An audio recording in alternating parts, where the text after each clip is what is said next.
जटायु और रामायण के निडर और त्यागी पक्षी की अमर कथा।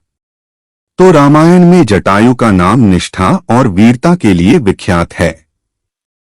यह विशाल दिव्य गरुण एक ऐसे शूरवीर पक्षी थे जिनकी गाथा भक्ति और बलिदान की अनुपम मिसाल है। जटायु ने अपनी अंतिम सांस तक माता सीता की रक्षा की कोशिश की और उनके इस प्रयास ने उन्हें इतिहास में अमर कर दिया। जटायु का जन्म केरल के चद्यामंगलम में हुआ था और वे अरुण देवता के पुत्र थे। अरुण भगवान सूर्य के सारथी के दो संतान थे, जटायु और संपाति, जो दोनों ही दिव्य पक्षी थे और त्रेतायुग में अपने शौर्य के लिए जाने जाते थे। दशरथ के मित्र और निषादराज की सेवा। जटायु अयोध्या के राजा दशरथ के मित्र थे और विंध्याचल पर्वत की तलहटी में रहने वाले निषादराज की सेवा में तत्पर रहते थे। उन्होंने अपने जीवन में धर्म का अनुसरण किया और उच्च आदर्शों का पालन किया। सीता की खोज और युद्ध।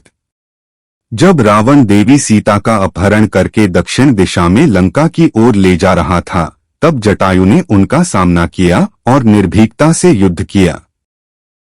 वे छत्तीसगढ़ के बस्तर क्षेत्र में रावण से भिड़े थे, लेकिन अंततः शक्तिशाली रावण के हाथों पराजित हुए। उनका बलिदान विश्वास और साहस की मिसाल है। अंतिम यात्रा और विरासत।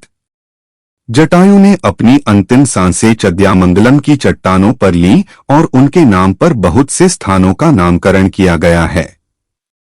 उनकी मृत्यु के बाद भगवान राम ने उन्हें मोक्ष की प्राप्ति दी। उनकी गाथा ने भारतीय संस्कृति में एक अनूठी जगह बनाई है। जटायु की कहानी न केवल भारतीय इतिहास में बल्कि विश्व साहित्य में भी निष्ठा और बलिदान के प्रतीक के रूप में स्थान रखती है। उनकी वीरता और देवी सीता के प्रति उनकी भक्ति की कहानी आज भी प्रेरणा का स्रोत है। निष्कर्ष।